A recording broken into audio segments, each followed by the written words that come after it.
Beth Leavel is a Tony Award-winning stage star who plays a diva on stage like no one else, but is off stage a hardworking actress and mom who's risen to the top with hard work and raw talent. She's been seen in shows including 42nd Street, Crazy for You, The Drowsy Chaperone, Mamma Mia, and Bandstand, and is back in Broadway's newest musical comedy. See her talk about her early start, steady rise, and why her custom-fit role in The Prom is lucky number 13 on this week's Show People.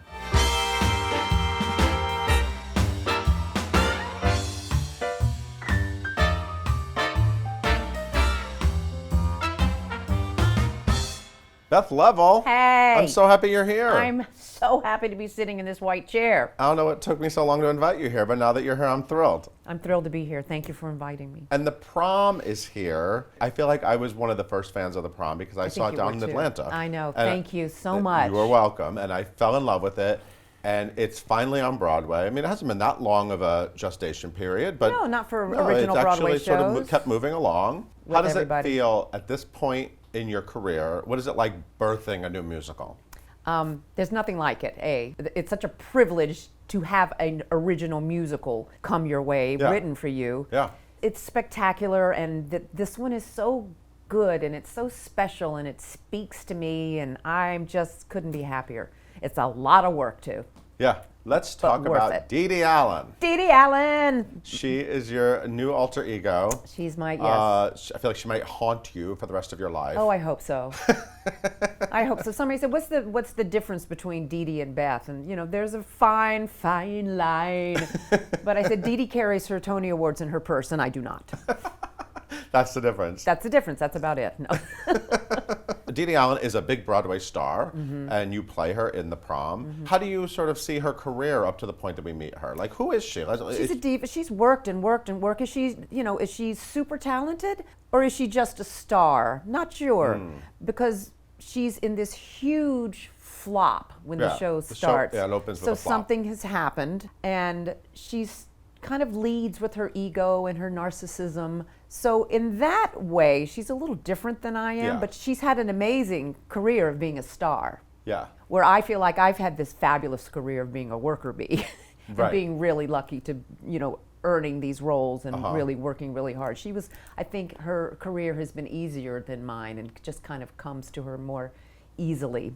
And she's a diva. And she's a diva. She's like a classic Broadway diva. She is a classic Broadway, yes. So when they're crafting a role for you, and it is fair to say, this role was crafted for you. I know. I remember sidebar between Drowsy and Elf. Same creative team. No, Matt Sklar wasn't on Drowsy. Oh, right, Matt and Chad weren't. yeah. And I asked him, I said, shouldn't we do a show together? And he just gave me that look. And you could see that he was already... he was like, wait, yes, let's do that. Just give me some time. And it was already, he was already working on Prom, but was never mentioning it. And then about 4 years later, Casey went, what are you doing this morning? I'm like, nothing. And I came into his studio, and around the table was Brooks and Chris and Angie and I, and we read the first version of The Prom. It was about 7 years ago. Wow. And it was written for me with Bob Martin and Chad and Matt and Casey, and the creatives are so smart. Right, and it's Angie Schworer, Christopher Sieber, Brooks Ashmanskas. Terrible people. I love all of you. Just terrible people. I mean, like you're like kind of like the reason why Broadway is so much fun to cover. The four of you are so fantastic as a journalist. I mean, and so to get you all together in a show is just like, well, who dreamt this up? I mean, exactly. It's and I think that's also that energy and the how much we love each other is communicated. It's so obvious in our work in the show too. Yeah. We care so deeply about each other. We're all communicate on the same level. Beth Leavel. Kidding. But this is show number 13. Lucky number 13. Lucky number 13. Is that a thing? Lucky number. Do you believe in like show busy superstitions? No, but I can't resist it. So then show number 13. It must be my lucky show. I do feel lucky, whether it was 13 or whether it was 30 or whether it was number 4. It's it's really special. Yeah, and also the kids in this show. There's 13 Broadway debuts in this show. 13. I'm just saying. Oh, look at that. Saying. They are young and energetic, and Casey Nicola is your director choreographer, and he is whipping them up, right? I mean, what's it like being around all that energy and sweat? Sometimes we just sit back and am so curious how they do it, because Casey and his assistant John McGinnis, they're not kidding around. The dance is so high energy and so technical and difficult, and they have to sing at the same time. They are all triple threats, and they work really hard, and it is amazing to be around them. No matter how hard they work, they love it so much, and that's what we call ourselves, the olds. The Brooks. olds. We're just like the olds, literally. And we just sit and watch them and their enthusiasm and their love, and they're never like, oh gosh, I don't want to do it again. It's like, yes, let's make it better. I'm like, I just love them. Have you memorized all their names? Yes.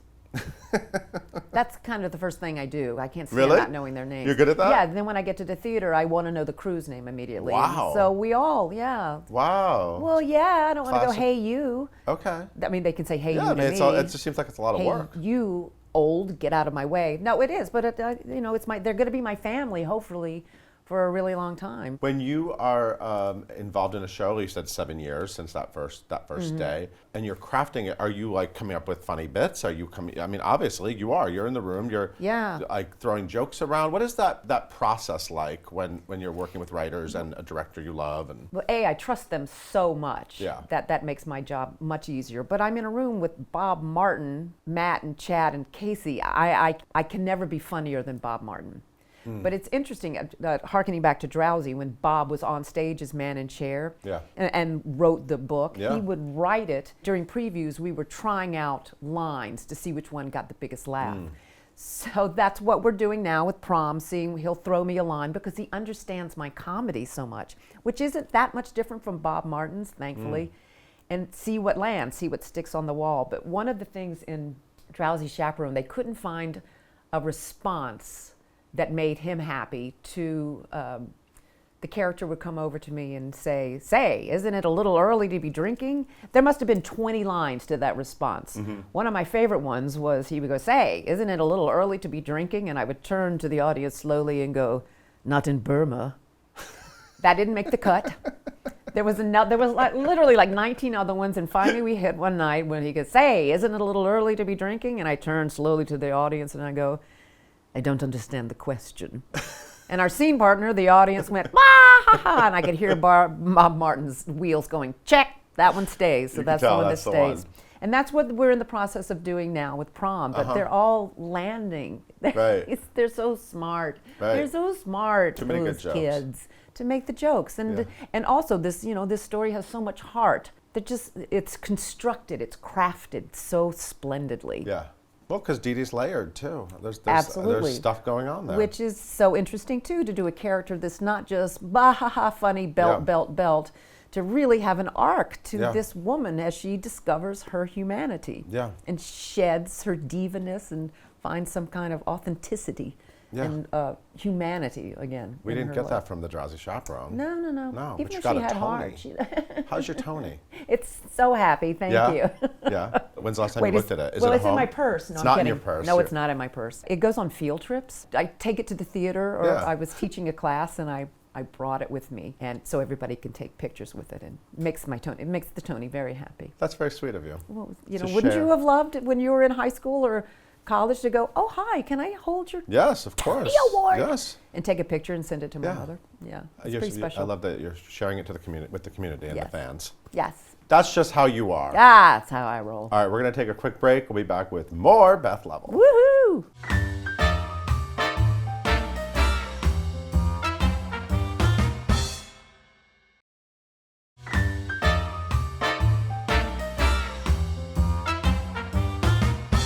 We are back with Beth Leavel, back on Broadway in The Prom, lucky number 13. Beth, back on Broadway. I'm trying to lucky number 13. I want to talk about Lynn and Ruby down at 504 God. Yarmouth Road. Well, you just have surprised me greatly with that. That's your child, that's where you grew up. That's It your is. childhood address, right? Yeah, it's 504 is my lucky number. Oh, because of your address. I think so, yeah. Wow. They're both gone. They are. They're both gone now.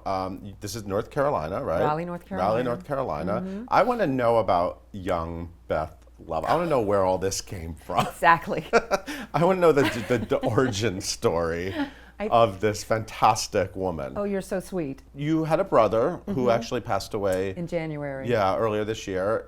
Much older than you. I Like think you sort of came I later. would- It seems like. There's 14 years difference between my Right. brother and I, so I think it was, what?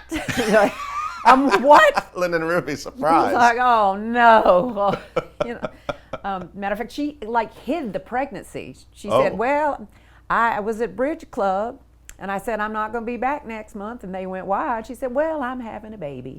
Wow. I went, why didn't you tell It got anybody up that to the you-" point of Yes. giving birth to you before people. Yeah. Wow. Interesting. That's informing, isn't it? Does that say a lot about your mother? Maybe. No, I think she just didn't want to look like she'd gained weight, Just slightly bad, Just- slightly looser blouses Yeah, and maybe. But a good Southern woman. Absolutely, absolutely. I think no one in my family was into show business at all. We never saw theater. Really? We didn't go to movies, so I have no idea really where this all came from. Huh. I remember doing a play in 6th grade and getting a big laugh. And what was that? You wouldn't. It's some Some- history play, some something. pioneer woman thing. Uh-huh. But I got a laugh, and I thought that was so pleasing. And then I didn't do another musical until my senior year in high school. I was always the class clown a little bit, but I remember being this a lot. Beth, can you step outside? So I had that be quiet, and I'm a good Southern girl and behave. Be a good behaving girl, don't make waves, don't do any of that. So I was trying to conform to that, and yet I had this inner clown in me that really loved and needed the laughs. Oh, that's so sad. It's like, hi, Dr. Freud. But I have heard you say that your parents were funny. They were Do you funny. remember them being funny? I And, do. And there was like humor in the house and Not laughs. in the house, but they were, I mean, not that they were not, they were Yeah. humorless, but I saw my father. My father was a fantastic salesman Oh.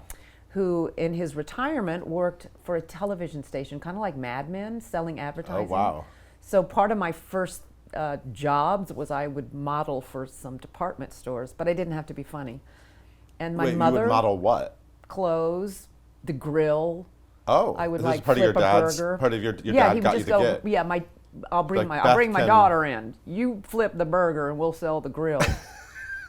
So I did that. Wow. Yeah. You One weren't of- able to add much humor to that. No. That was just I sort was of dressed as an Easter bunny one time and had to jump away from and then look back at the camera. Did that. There was okay. no comedy in that. early either. show business though. I learned something from it. But None of it's on YouTube. no, that was before YouTube. Sadly. Oh, none of that. You don't have a reel to reel. Thank Can God. we transfer it to? You may not. No, you may not. Thank you. Thank God.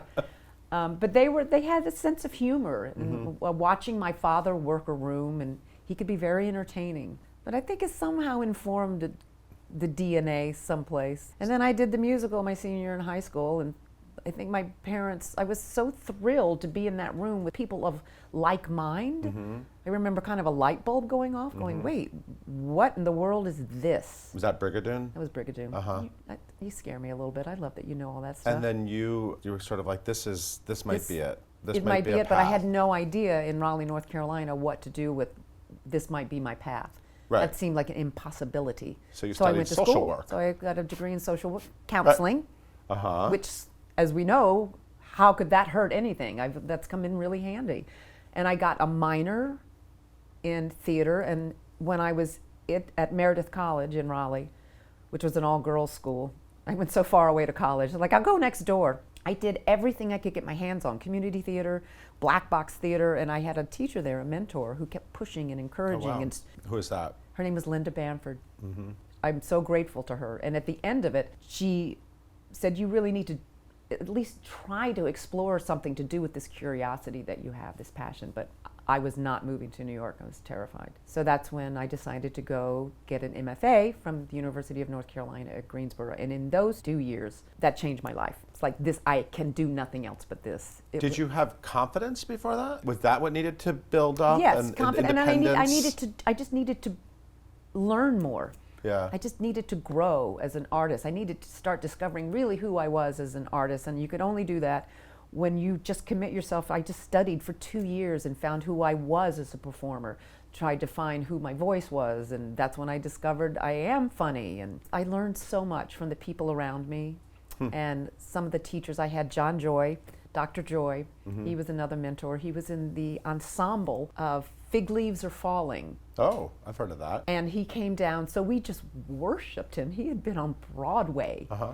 And he cast me in Hello, Dolly as my thesis production. Playing. it would be Dolly. Yes, that's a good role. It would be Dolly. Yes. And then after that, I went to SCTC, which is this huge theater audition, Southeastern Theater Conference. There's 12 million people auditioning for jobs all over the country, but mostly focused down in the South. And I got a job as an intern at the Pennsylvania Stage Company, where I was third sword carrier from the Getting left. closer to New York. So close, not quite. Closer. An ensemble member in one of the musicals, and I worked the box office, and I struck the set, and that's the only skill I had. I answered the phone, and I was there for 8 months, and I got my equity card. And then it was like, girl, you got to get on the bus from Allentown, Pennsylvania, and I moved to New York. Wow, you were professional then. I was, yeah. And were you ready for New York City? I had no choice. Right. Like, I'm doing this. I'm doing this, just go. You know, you have to go. Do you still have friends from when you moved to New York at that point? Yes. Yeah? Yeah, I do. Did you like get a roommate situation? I did. My roommate was one of the people I went to Pennsylvania Stage Company, and then right after I moved, I met my now ex-husband very quickly, and we lived together. Yeah. So that happened quick. At ELT, Equity Library Theater. Oh yeah, I know Yeah, that. remember that? What show were you doing there? Applause. Applause. Applause. Yeah. Playing. What is it that? What were you playing in that? Bonnie. Oh. The Bonnie Franklin role. Yeah. Yeah, that's that song. Uh-huh. Yeah, that's the showstopper. Applause. Yeah. Da-na-na-na. Yeah. Yeah, that's that was fun. That was fun. You got to New York, met a husband, got a national tour, right? 42nd Yeah, Street. and suddenly everything was clicking. I was very lucky. You know, the role I was doing, Anytime Annie, opened up in the Broadway company, and that's I went. So I was on the tour for about 7 months, and then I landed the Broadway company. And at what point did you feel like, I'm a part of Broadway? Small increments, you know, being in a replacement in the first Broadway show, that was, oh my gosh, I'm in the club. Yep. But then I really felt part of the Broadway. I deserved to be in the Broadway community after Crazy for You, originating a role that I had 7 auditions for. Did you know that? Yeah, well, you auditioned for the lead. Oh, I auditioned right? for every role. Oh, yeah, you were like, any role. And I really think at the end, they just went, bless her heart, let's just give her something because she's worked so hard. And they kind of wrote tests for me. Really? It wasn't even It was like 2 or 3 lines maybe, and they kind of built it up a little bit more. Wow. Yeah. I love it. And Broadway's still always looking for a place for Beth Leavel. Thank you. I hope so. I mean, it's always nice when we hear, Beth, that you're around and you're doing something. Thank you. And just even when you're just here, we just like you. I like you back. Thank You're you. fantastic. All right, after all this, we're going to take another break. Aw. We'll be right back with more Beth Leavel.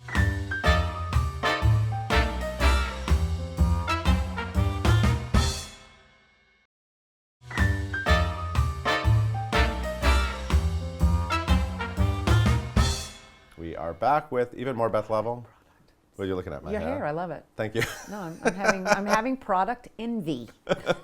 I want to talk about your boys, TJ and Sam. Sam. You're a mother of 2 grown boys. I know. I had them so young. Well, I mean, it sounds like you leapt into a family. I did. While you were creating this incredible career, you also were doing that. I remember I was pregnant with my second son, Sam, and I stayed in Crazy for You as long as I could until I could no longer lay on my stomach and go, bad news, go.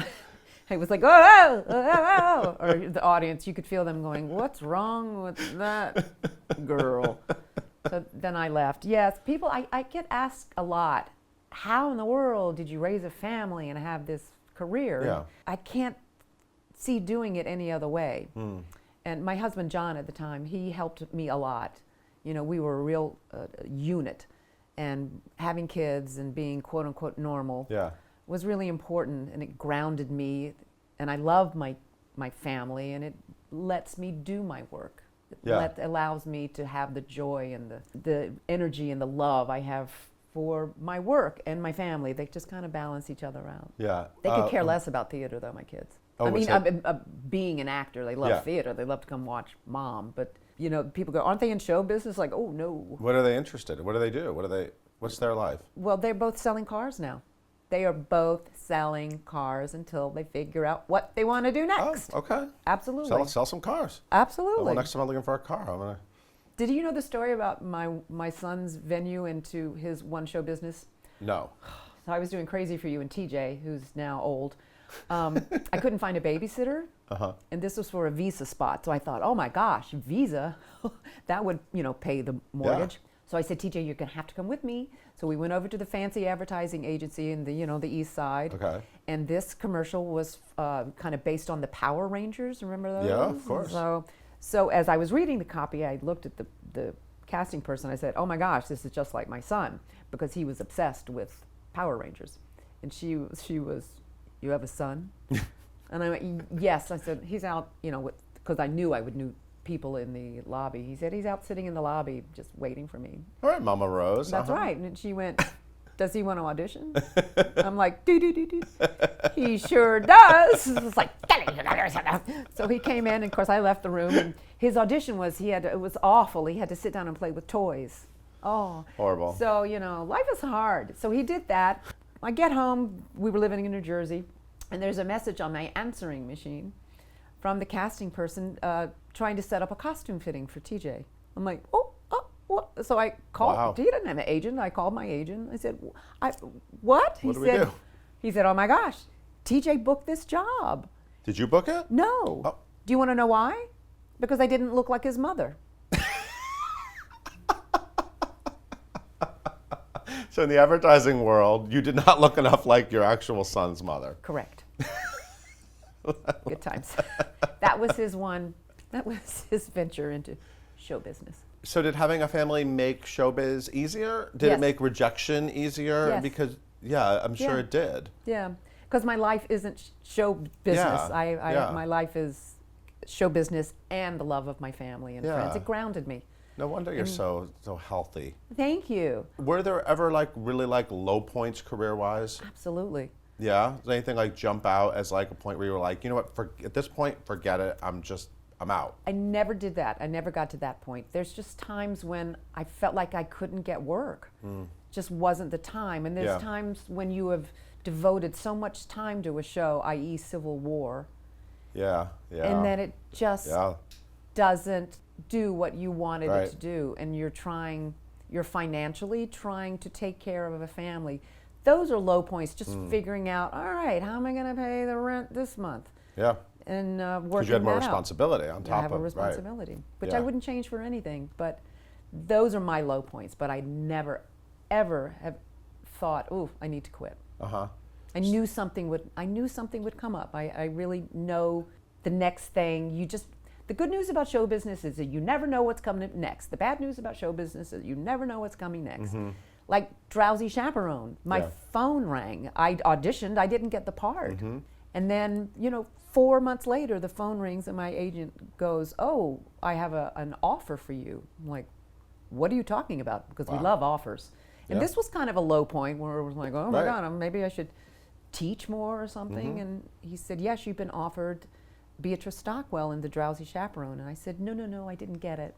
I think you have that information incorrect. So I made him call Wow. again, and he called me back, and he went, no, you leave for Los Angeles in 2 weeks Wow. for a 3-month out-of-town tryout. And look what happened. Look what happened. You never know when that phone's going to ring. Right. So what's your life like now? Your kids are grown. My kids You are are no grown. longer married. I am no longer I believe married. you're living in the city. But I'm engaged. You're engaged. I know, and I like that guy. Me too. Let's I'm talk about that guy. I'm engaged to Adam Heller. Adam Heller, fantastic actor. I agree. Yes.